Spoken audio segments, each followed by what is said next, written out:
కిలోమీటర్లు అత్యంత సమస్యాత్మకం. అక్కడ 70% బురద, 30% నీటితో క్లిష్ట పరిస్థితి. టీబీఎం కట్టర్ చుట్టూ భయానక పరిస్థితులు. భారీ బండరాళ్లు కూలినట్లు గుర్తించిన ర్యాట్ హోల్ మైనర్లు. సో ఎస్ఎల్బిసి టన్నెల్లో అయితే కనుక రెస్క్యూ టీమ్ తన ప్రయత్నాల్ని తీవ్రంగా కొనసాగిస్తోంది 5 మందిని రక్షించడం కోసం. కాకపోతే అక్కడ 70% బురద, 30% నీటితో చాలా క్లిష్టంగా ఉంది పరిస్థితి. అక్కడికి చేరుకోవడానికి చాలా దగ్గర వరకు వెళ్ళారు. ఏదైతే వాళ్ళు మిస్ అయ్యారో 8 మంది, అక్కడ దాకా చాలా దగ్గరకి మనము 2 రోజుల క్రితం న్యూస్ పేపర్ చూసుకుంటే కనుక అనాలిసిస్ లో 13.8 కిలోమీటర్ల వరకు వెళ్ళిన తర్వాత నుంచి ఇంకా ముందుకు వెళ్ళడానికి అవ్వట్లేదు. అక్కడ భారీ స్థాయిలో నీటి ఊరడము, నీళ్లు రావడము, మట్టి, బురద దీనంతటి వల్ల కూడా అక్కడి నుంచి ముందుకు వెళ్ళలేకపోతున్నాము. అక్కడి నుంచి వెళ్ళడానికి కూడా ఆస్కారం లేదు.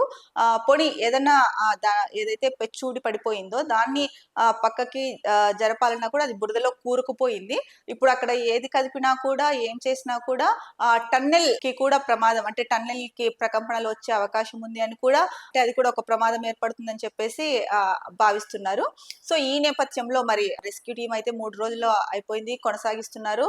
అంటే ఎడతెరిపి లేకుండా వాళ్ళ ప్రయత్నాలు అయితే వాళ్ళు చేస్తున్నారు. కానీ అక్కడ అసలు ఏమీ తెలియట్లేదు. ఒకవేళ 8 మంది ఎటు ఉన్నారో ఏంటి, వాళ్ళ అంటే చిన్న అలికిడి కూడా ఏమీ అక్కడ వాళ్ళకు వినిపించట్లేదు, ఏమీ జరగట్లేదు. సో ఈ నేపథ్యంలో అసలు 8 మంది ఎలా ఉన్నారు ఏంటి అన్న ఆందోళన అయితే కనుక ప్రతి ఒక్కరిలో ఎక్కువైపోయింది. ముఖ్యంగా వాళ్ళ కుటుంబ సభ్యుల్లో అయితే కనుక మరింత, అంటే ఇంకా మాటల్లో చెప్పలేనంత ఆందోళన వాళ్ళ కుటుంబ సభ్యుల్లో ఉంది.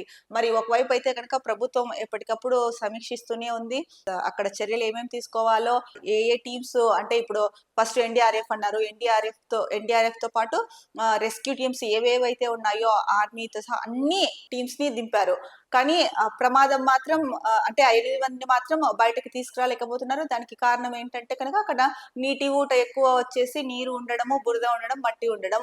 సో దాన్ని దాటి ముందుకు వెళ్ళాలంటే కనుక ఏదైనా అక్కడ తీద్దాము అంటే ఇక్కడ ఇచ్చారు, భారీ బండరాళ్ళు కూలినట్లు గుర్తించిందంట ర్యాట్ హోల్ అయితే కనుక. భారీ బండరాళ్ళు కూలాయి. ఇంకా అలాగే టీబీఎం కట్టర్ చుట్టూ కూడా భయానక పరిస్థితులు ఉన్నాయంట. సో ఎటు వెళ్ళడానికి కూడా వాళ్ళకి ఇక్కడ చూస్తున్న ఫోటో ఇచ్చారు ఇక్కడ, ఘటనా స్థలంకి వెళ్తున్న సహాయక బృందాలు అని చెప్పేసి.